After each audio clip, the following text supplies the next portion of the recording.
Algebra 2, Unit 4, Lesson 17 is called Logarithmic Functions.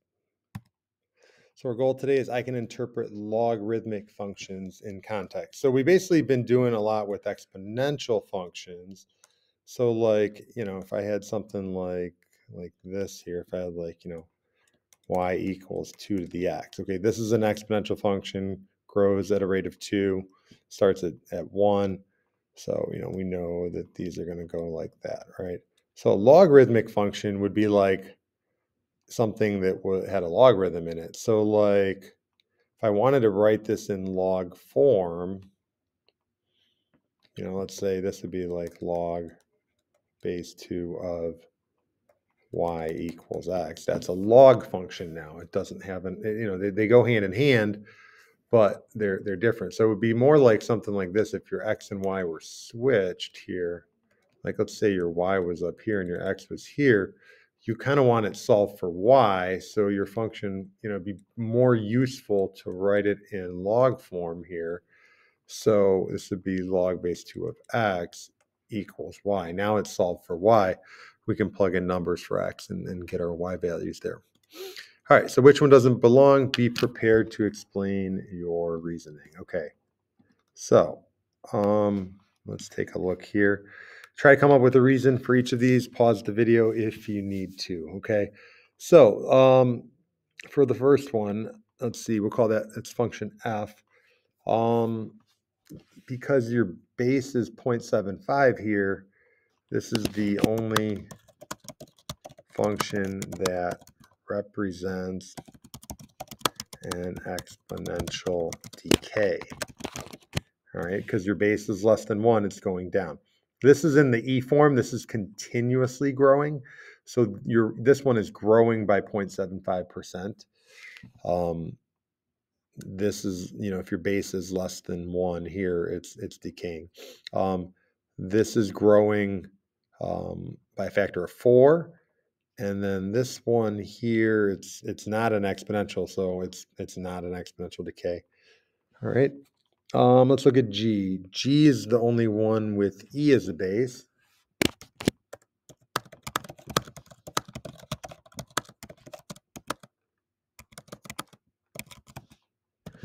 Okay, let's look at H. So, this one's growing at a rate greater than 100% because it's growing at a rate of 4. It's the only one that has an initial value of 0.75.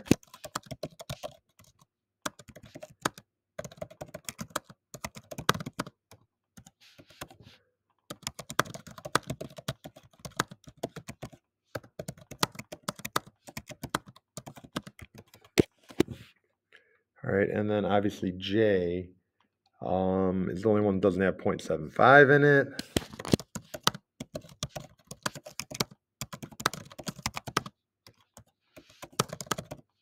And I would say it's the only function with a logarithm expression.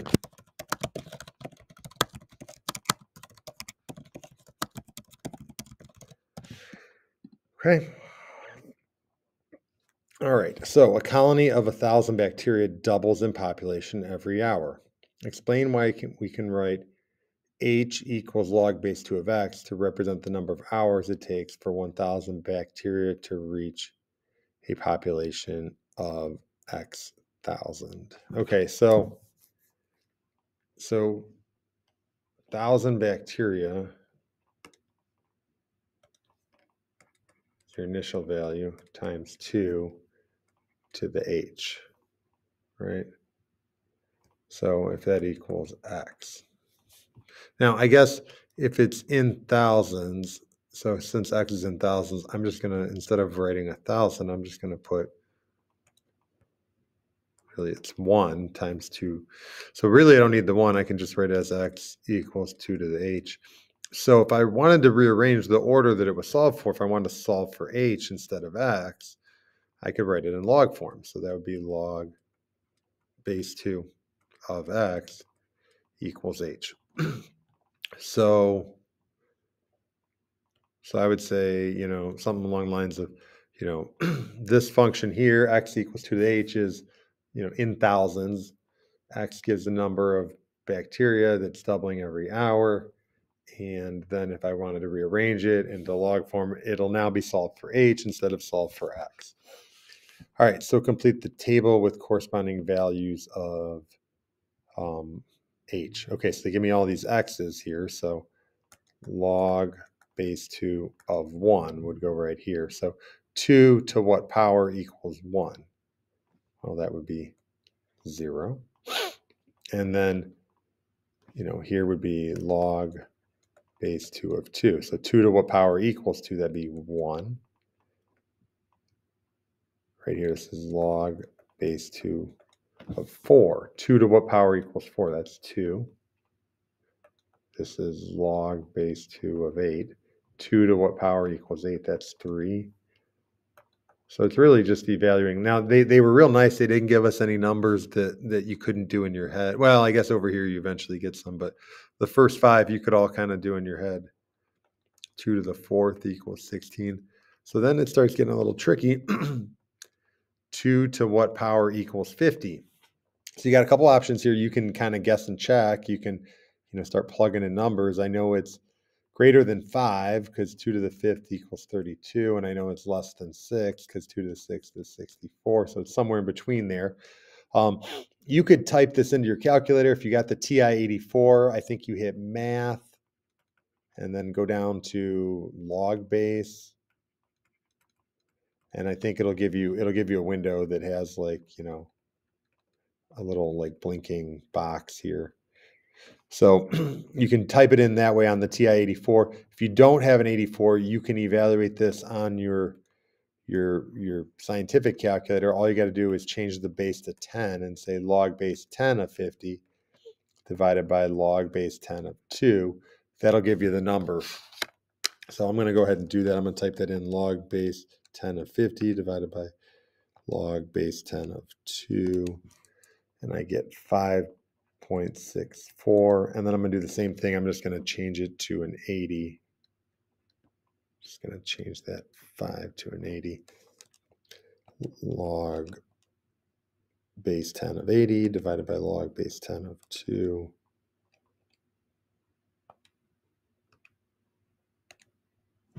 And I got 6.32. Okay.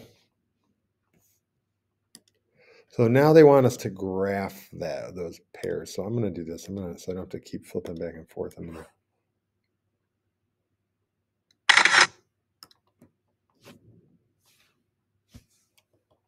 me do that again.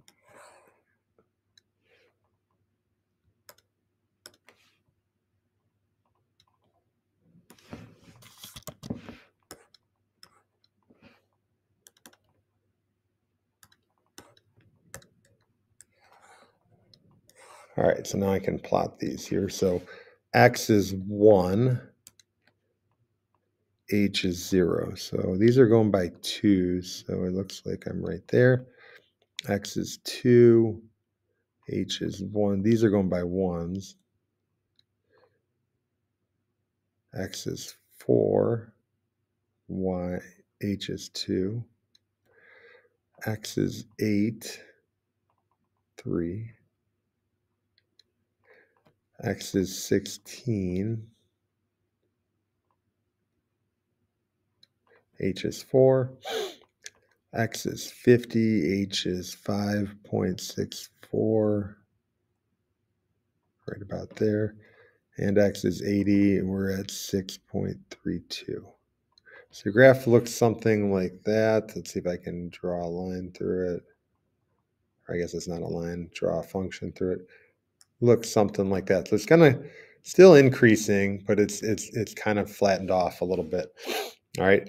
So use the graph to estimate the missing values at x is 10. So at 10, I'm going to say, okay, at 10, I'm right here. So I'm going to say 10 is approximately 3 hours. 24 is, it looks like 4 point something. 4 point, I don't know. My graphs are way off. I know it should be a little bit less than And then it should be, I don't know, let's say 4.3. I'm just using the estimate. 72 would be right here. And that looks like it's about 6.1. I'm just estimating it. So obviously the neater your graph is, the more accurate these numbers will be. Okay. Make sure I did everything there. Okay. Awesome. Oh, I didn't make two observations about the graph. I guess I didn't write it down. So one, it's going to always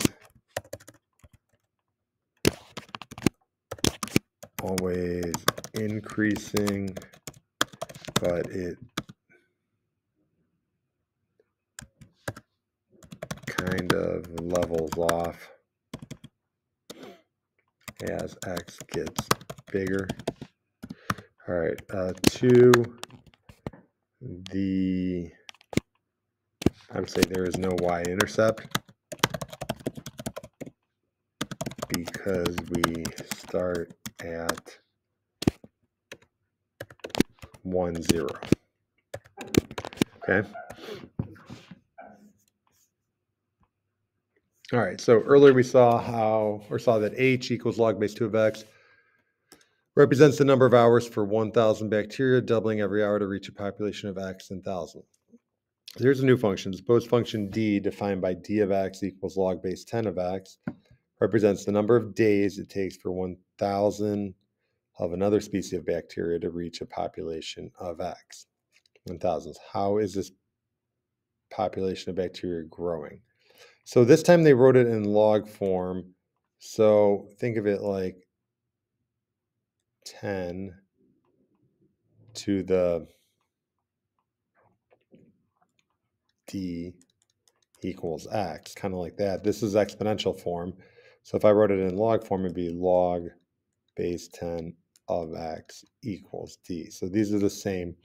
So you can say it's basically multiplying by 10 every day. Okay. So I would say the number of bacteria is multiplying by 10 every day. Okay, because your base is 10. So, if d is 1, okay, it's 1,000 to start times 10 to the first. So times 10. D is 2, it's 1 times 10 times 10 because you plug in 2 there. Okay, so you get this value right there. Okay. So graph D using graphing technology, make two observations about the graph. So I'm going to just use my graphing calculator here, or Desmos in this case. And here we go. So make two observations. So obviously I would say my graph never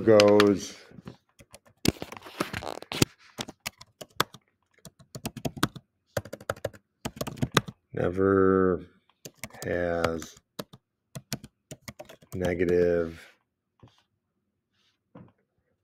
values on the horizontal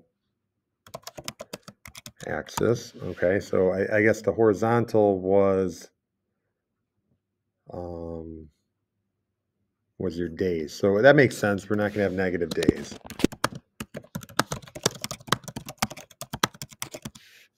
Okay, so remember, this was, if you look here, this was days, and this was bacteria.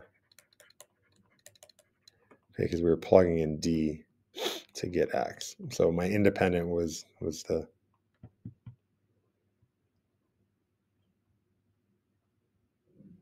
well, wait, hold on. Wait, X is, yeah, D represents the days and X represents number, yeah.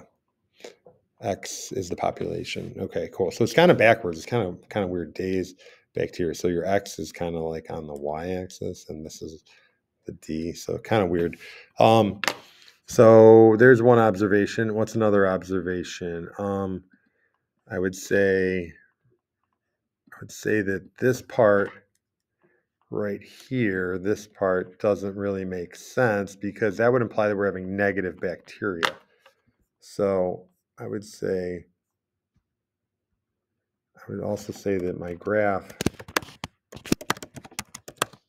doesn't technically start until the x-intercept in this scenario, because we will not have negative bacteria.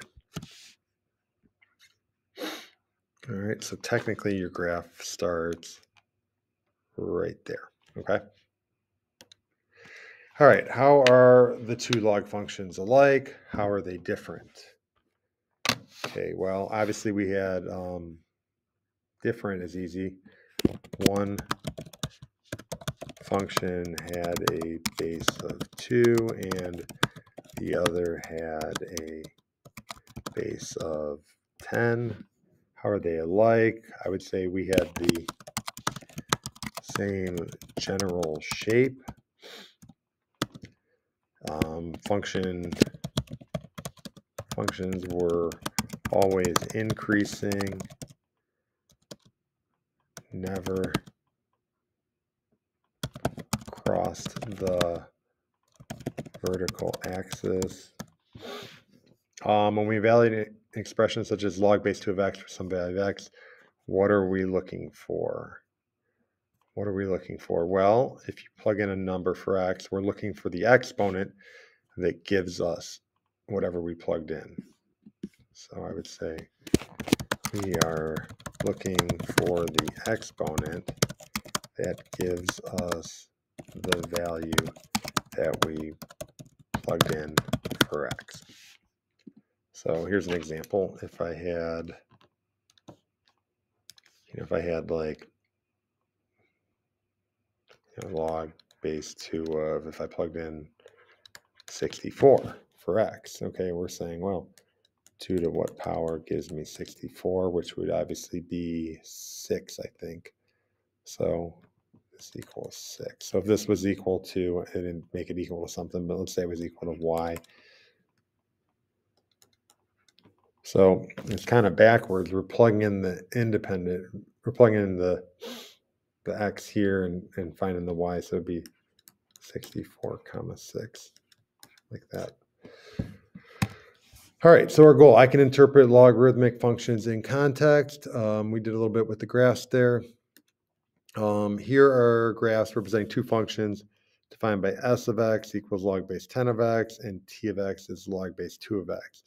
Explain how you can use the points on the graphs to determine which graph represents which function. Okay, so yeah, you can just basically plug them in and see if it works. So like if this is 2, 100. Now 100 is the x. So if this works here, log base 10 of 100 equals 2. Is that true? Well, 10 to the second equals 100. I change it from log form to exponential form. These are the same two equations, and it works. Okay, so we're gonna, plug the points in to see if they give us equality. So that worked. With the other one, this point looks like 106 point something, 6.7. So, log base 2 of 100 equals 6.7. So does 2 to the 6.7 equal 100? I'm not sure. And again, I estimated that 6.7, so 2 to the 6.7, yeah, 103, 104. So pretty close. Obviously, I was a little over on my estimate, but that would work. All right, use the graph to estimate S of 250. So let me go back here. This one was T and this was S. So S of 250. So I'm going to go to 250. I'm going to draw that line because it's S of 250. So that's my independent variable. So I'm plugging that in on the horizontal axis. So S of 250 right there looks like it's about 2.3. So S of 250, 2.3, and T of 250, that looks like 8. Okay, so there you go. All right, that's it for this video. Thanks for watching, and I hope you enjoyed it. We'll see you next time.